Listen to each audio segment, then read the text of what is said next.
자, 10년 만에 돌아온 오세훈 서울 부동산 시장 무엇부터 손댈까에 대한 이야기인데요. 첫 번째가 이제 한강변 35층 규제 완화입니다. 한강변 35층 규제 완화. 그러니까 지금 오세훈 서울시장이 이제 얘기했던 내용들을 좀 몇 가지만 좀 갖고 얘기를 해볼게요. 일단은 이런 내용이죠. 민간 중심 재건축 재개발 활성화 시키겠다라는 거고요. 그죠? 민간 중심 재개발 재건축 활성화 시키겠다라는 거고.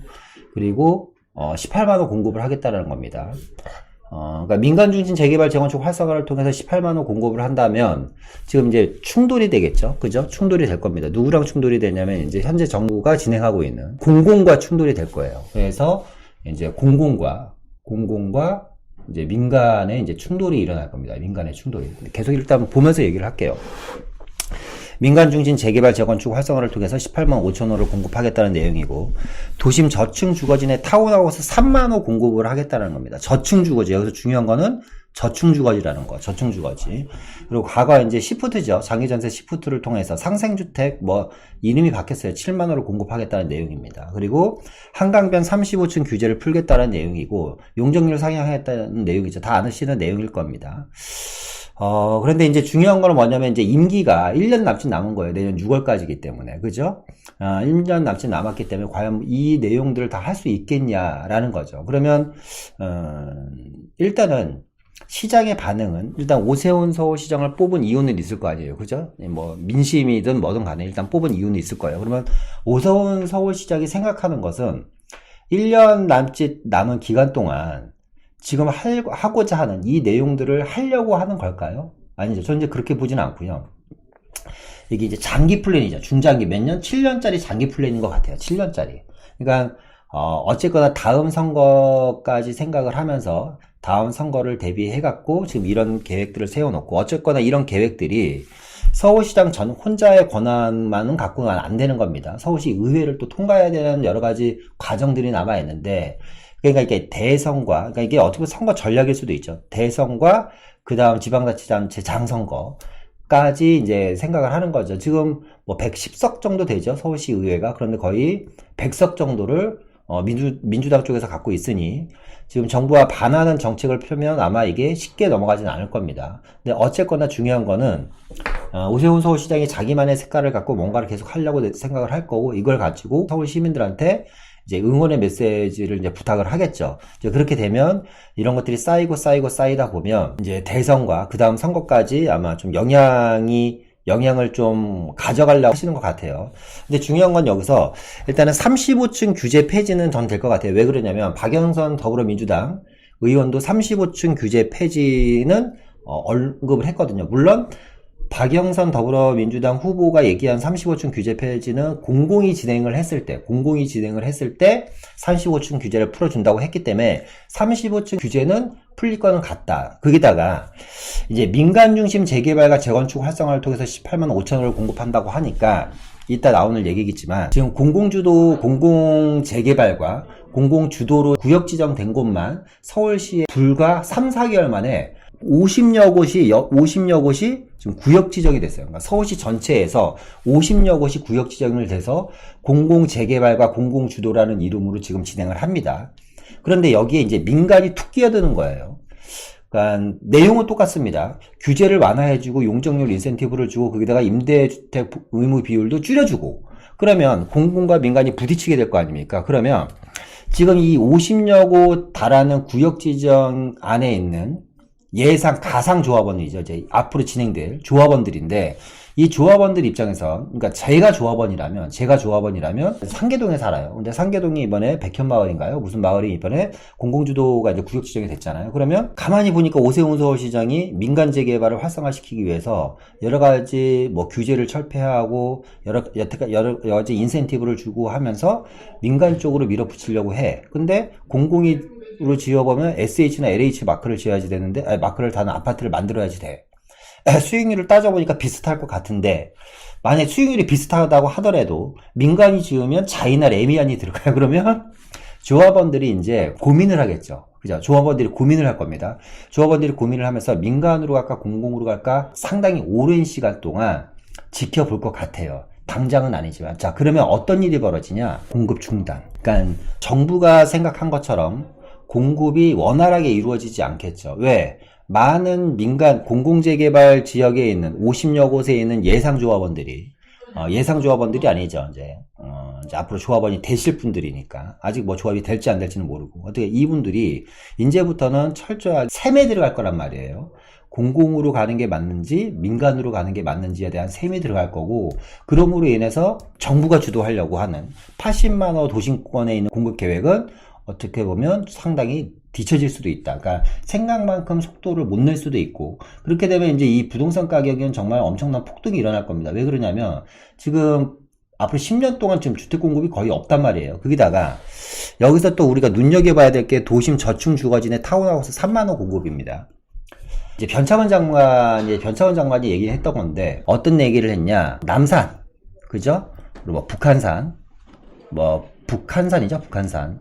그러니까 어쨌거나 서울 도심의 산자락 밑에 있는 저층 주거지에 고도 제한을 완화시키겠다라는 겁니다. 그러면 서울 도심권 안에 있는 산 주변에 있는 마을 같은 곳들, 이런 마을 같은 곳들은 앞으로 새로운 관심을 갖는 지역이 될 수도 있어요. 특히나 그런 지역들 중에 대표적인 데가 저는 남산 주변이라고 생각합니다. 남산 주변 지역. 도심 저층 주거진에 대한 개발 사업은 과거부터 계속해서 이야기가 해도 됐던 지역들인데, 이런 지역들이 고도 제한이나 층고 제한에 의해서 계속해서 묶여 있었단 말이에요. 그런데 이번 정부 들어서 여태까지 규제에 대한 강한 드라이브를 걸다가 이제 규제 완화와 공급 정책을 펴면서 지금 저층 주거지에 서울 도심권 안에 있는 산자락 밑에 있는 저층 주거지에 대해서 관심을 갖기 시작했는데, 오세훈 서울시장도 이 지역에 대한 규제를 풀어서 타운하우스 공급을 한다고 하니까 서울 도심권 안에 있는 아마 고도 제한에 걸려있는 이런 산자락 밑에 있는 지역들도 관심을 갖지 않을까라는 생각이 듭니다. 어쨌거나 정리를 해보면 오세훈 서울시장은 민간 공급을 하겠다라는 거고, 저층 주거지에 대한 개발을 하겠다라는 거고, 그리고 35층에 대한 규제를 풀겠다라는 거고, 용적률을 상향하겠다라는 겁니다. 그런데 이게 뜻대로 과연 될까? 자, 공공정비 사업 동력 떨어질 수 있다는 얘기는 이제 그 얘기입니다. 제가 말씀드렸던 것처럼 서울시내에서 이제 2025년까지 32만 호죠. 80만 호가 아니라 제가 착각했네요. 32만 호 주택 공급을 하기로 한 이사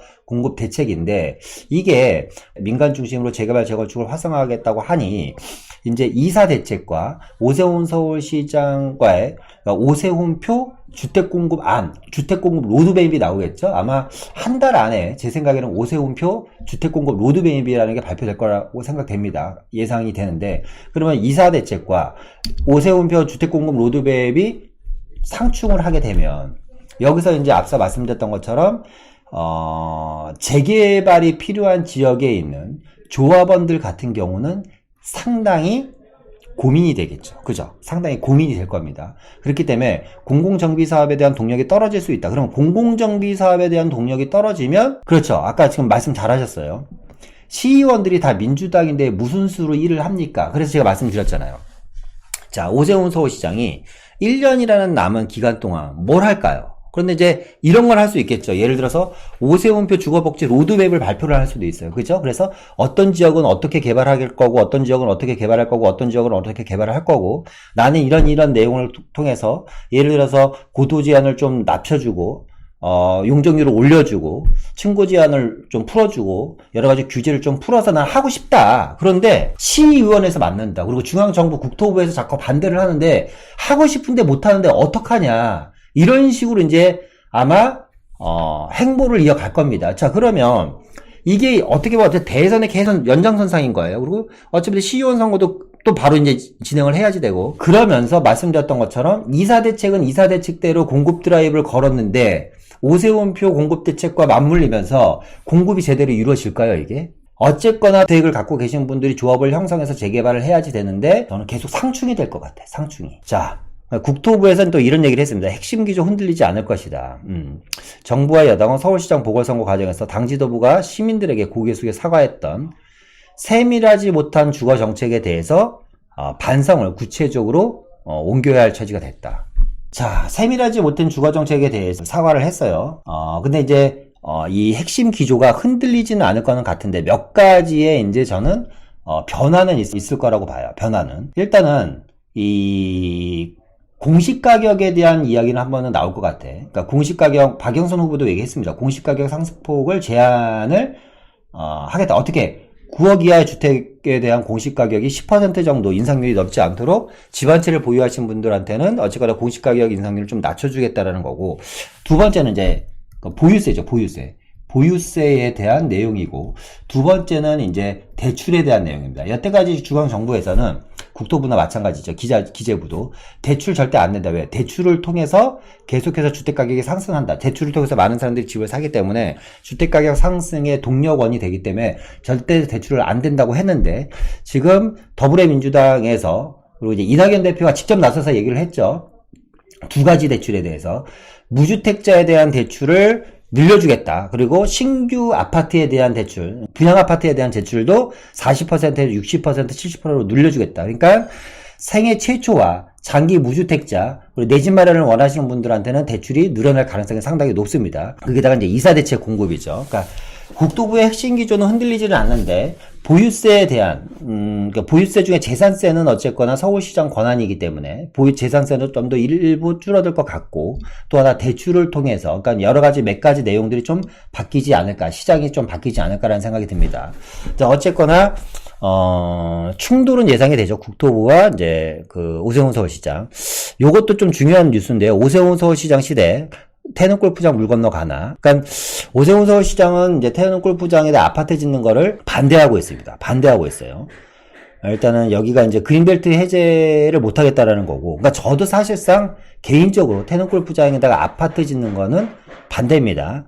이게 이제 그러니까 태릉이라는 데가 있고 바로 옆에 강릉이라는 게 있거든요. 태릉과 강릉이 세계 문화유산입니다. 또 하나는 여기다 아파트를 지으면 심각한 환경 문제가 야기되고요. 더 중요한 거는 뭐냐면, 이 노원구, 동일로죠. 여기가 노원구와 그리고 이제 별내로 넘어가는 갈매지구, 그리고 이제 별내 쪽이죠. 요쪽이요. 지금도 어마어마한 상습 정체 구간이에요, 여기가. 그런데 지금 아파트를 짓겠다라고 얘기를 하면서 이 지역에 대한 교통대책 자체가 아예 없습니다. 그러면 제가 봤을 때는 이제 난개발도 난개발이지만 엄청난 여러 가지 교통에 대한 좀 이야기들이 많이 나올 것 같고, 또 하나는 환경에 대한 상당히 오염이라고 하죠. 그런 것도 상당히 커질 것 같아요. 근데 어쨌거나 오세훈 서울시장이 태릉 골프장 개발을 반대할 거는 저희가 봤을 때 거의 100%인데, 자, 그렇게 되면 앞서 말씀드렸던 것처럼, 자, 공공주도와 민간개발 사이에서 충돌로 인해서 사업은 계속 늦어져. 왜? 어쨌거나 정부 입장에서는 이사대책을 통해서 공공주도로 개발을 하고 싶어 하지만, 조합원들 입장에서는 공공주도로 갈지 민간주도로 갈지 여기서 계속해서 고민을 할 거란 말이에요. 거기다가 정부에서 진행하는 서울 근교에 있는 그린벨트라든가 여러 가지 내용들을 풀어서 아파트를 짓겠다고 하는 것도 오세훈 서울시장이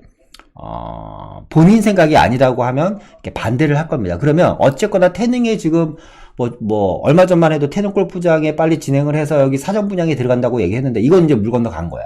그러면 결과적으로 서울시의 아파트 공급 자체는 상당히 불안하다. 한번 보면 이거죠. 자, 보실게요. 자료를 한번 볼게요. 자료를 한번 보면 요 그래프가요. 2020년부터 2024년까지 부동산 서울시 주택공급 그래프입니다. 2020년부터 2024년까지입니다. 지금 보시는 것처럼 요 빨간색 줄이요. 적정 물량이에요. 그러니까 이 빨간색 줄보다 많으면 주택이 공급 과잉이 되는 거고요. 빨간색보다 적으면 주택이 부족한 거야. 그런데 보시면 서울시 같은 경우는 서울시 겁니다. 서울시는 2018년, 19년, 20년만 주택이 어느 정도 일부 공급이 올라와 있고, 아주 조금이죠. 그것도 상당히 작습니다. 조금 올라와 있고, 나머지는 지금 2021년입니다. 2021년, 2022년, 2023년, 2024년은 공급이 보시는 것처럼 바닥입니다. 2025년이 되면 아예 공급이 없는 거잖아요. 지금 공급이 완전 내리막길이잖아요, 여러분. 내리막길이잖아요. 그죠? 자, 그러면 지금 보시는 것처럼 최저입니다. 최저 5년에서 최고 10년간 서울의 주택 공급은 없어요. 그죠? 최저 5년에서 최고 10년간 서울의 주택 공급은 없는데, 정부가 지금 기를 쓰고 주택 공급을 하기 위해서 이사 대책도 발표하고 막 몇십만 원 공급하고 어디 그린벨트 풀어서 막 한다고 합니다. 근데 서울시장이 딱 바뀌면서 서울시장은 서울시장 나름대로 민간으로 주도를 하려고 해요. 자, 그러다 보면 앞서 말씀한 것처럼 충돌이 생길 거고 이건 계속해서 늦어질 겁니다. 지금 홍남기 부총리도 이제 얘기를 했죠. 조금 이따 얘기하겠지만 정부 기조는 바뀌지 않고 서울시장 마음대로 할 수 있는 거는 아무것도 없을 것이다라는 발표까지 했어요. 아주 과감하게. 그렇기 때문에 이 충돌은 어쩔 수 없이 피해갈 수 없는 거야. 그러면 서울시 주택 공급은 점점 늦어지고 고통은 누가 받냐? 아직 주택을 못 사신 분들만 받는 거예요. 못 사신 분들만. 이거를 끌고 대선까지 가겠죠. 오세훈 견제 주택 공급 지자체 단독을 할 수 없다라는 내용입니다. 그러니까 뭐 그런 얘기죠. 혼자 한번 해봐라. 민간으로 한다고 하는데 한번 혼자 해봐라. 할 수 없다. 주택 공급은 행정 절차상 정부 부처나 광역지방단체, 기초단체가 단독으로 할 수 있는 게 아니다라며 상호협력이 뒷받침돼야 된다고 한다. 그러면 상호협력이 뒷받침돼야 된다라는 거는 서로 도와주고 끌어주고 뭐 해야지 되는데 결이 들리잖아요. 그러니까 정부는 공공주도, 오세훈 서울시장은 민간주도이기 때문에 결이 틀리기 때문에 이게 상호협력 뒷받침이 과연 될까 싶습니다. 어쨌거나 근데 확실한 거는 뭐예요? 공공과 민간이 생각하고 있는 건 규제 완화라는 거. 규제 완화로 인한 공급은 안 되는데 계속해서 구역 지정은 해. 오세훈 서울시장은 계속해서 주거복지 로드맵을 발표해서 여기는 이렇게 개발할 거고 이렇게 개발할 거고 이렇게 개발할 거라고 얘기를 해요. 그러면 어떤 일이 벌어지냐면 여러분 재개발 재건축 폭등이 일어날 겁니다. 호가가 어마어마하게 상승을 할 거예요. 그러니까 거래량보다는 호가가 엄청나게 많이 상승할 겁니다. 전 그게 이제 약간 걱정스럽습니다. 정리를 해보면 이래요. 정리를 해보면 서울시장 교체 후 시장 전망입니다. 서울시장 교체 후 시장 전망은 일단 서울시 주택가격은 이제 2차 상승, 3차 상승이 아주 가격하게 일어날 것 같아요. 여러분들 아시겠지만 이번에 압구정동 80억 개 계약이 됐잖아요. 어마어마한 겁니다. 근데 이제 주택가격 상승이 지속되는 걸 막을 수 있는 건 결국에 공급밖에 없는데 이 공급이 만만치가 않다라는 거죠. 왜냐면 이제 둘이 1년 동안 뒤지게 싸울 거니까. 그죠? 그러면서 서로 공급을 하겠다고 발표는 하는데, 이 공급을 실제적으로 할 수 있는 토지주나 주택을 갖고, 재개발, 재건축을 갖고 계신 분들 입장에서는 여러 가지 관망세라든가 좀 전망을 타진할 겁니다. 그리고 이제 대선이 있기 때문에 아무나 대선을 통해서 여태까지 여러 가지 규제가 있었던 재건축 초과이익 환수라든가, 그리고 이제 분양가 상한제라든가 뭐 여러 가지들 초과이익 환수라든가 이런 게 좀 없어지길 기다리는 마음도 상당히 있을 겁니다. 그러다 보니까 두 번째로 주택 공급 속도는 상당히 저하될 거고 매매 임대 시장의 불안은 상당히 커지겠죠. 매매 임대 시장은 엄청나게 커질 겁니다. 당분간 집값 하락은 어렵다는 말씀인가요? 저는 올 하반기가 엄청나게 불안한 시장이 올 거라고 생각해요. 올 하반기에 엄청난 저는 큰 상승이 일어날 거라고 됩니다. 개인적으로. 자, 재개발 재건축의 호가는 상승하겠죠. 재개발 재건축의 호가 상승. 그리고 이제 동북권 지역의 가격 급등이 예상됩니다. 동북권 지역. 4번은 제가 지금 좀 별도로 좀 얘기를 해볼게요. 4번은 동북권 지역의 가격 급등 예상. 자, 요거는 요걸 좀 보면서 얘기를 해야지 될 것 같아요. 자, 2011년에 발표한 2030 서울 도시 기본 계획안입니다. 2011년도에 발표된 서울시 2030 서울 도시 기본 계획안이에요. 여러분들 다 알고 계실 거예요.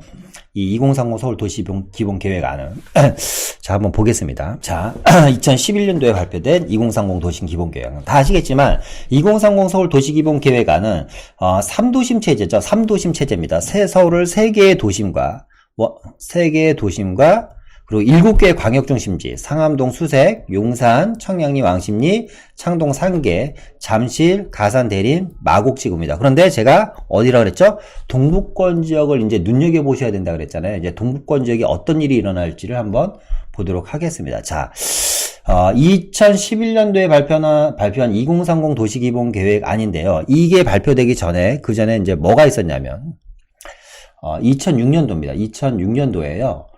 2020 서울시 도시기본 계획안이라는 게 발표됩니다. 2020 서울시 도시기본 계획안이라는 게. 그러다가 이제 2011년도에 2030으로 넘어가는 거예요. 근데 2020 서울 도시기본 계획안에서는 어떤 내용이냐면 원도심이에요. 하나의 도심과 5개의 부도심으로 이제 체제가 성립이 됩니다. 서울시 체제가.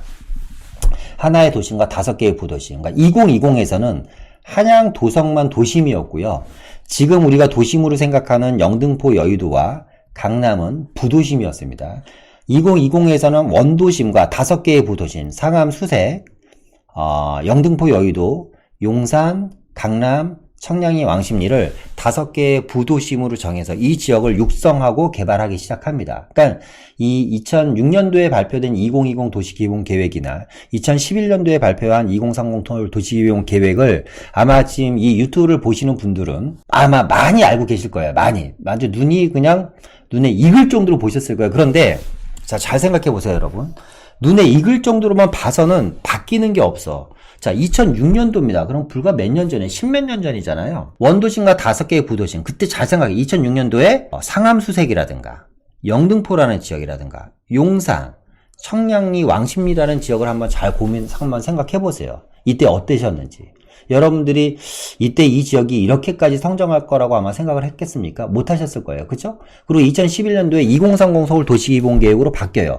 2030 서울 도시기본계획은 3도심과 7개의 광역중심지로 바뀝니다. 그러니까 그 전에 영등포, 여의도가 이제 부도심에서 도심으로 바뀌고 강남이 도심으로 바뀝니다. 거기다가 5개에서 마곡과 가산, 대림, 잠실, 창동 3개가 이제 부도심으로 이제 바뀌는 거예요. 광역중심인데 그냥 제가 부도심이라고 얘기하겠습니다. 이해하기 쉽게. 그러니까 2011년도 2030 서울 도시기본계획 안에서는 3개의 도심과 7개의 부도심 체제로 서울이 이제 편성이 되는 거예요. 그러면서 이 안에 있는 지역들이 어떻게 됐습니까? 이 삼각형 안에 있는 지역들이. 자, 지금부터 10년 전으로 되돌아가서 2011년도에 서대문구 부가연동이나 마포구 공덕동이나 염리동, 아현동의 모습과 이 도심 안에 있는 신길동, 노량진, 흑석동의 모습, 그리고 옥수, 금호, 행당, 성수동의 모습. 지금부터 11년 전에 지금 이 삼각형 테두리권 안에 있는 서대문이나 마포, 그리고 신길동, 노량진, 흑석동, 옥수, 금호, 행당, 성수동의 모습을 한번 여러분들 잘 생각해 보세요. 11년 전에 어땠었는지, 2011년도에는 10년 전에는 어땠었는지. 이 지역들이 지금 말씀드린 신길동 같은 데는 진짜 천지개벽이 됐죠.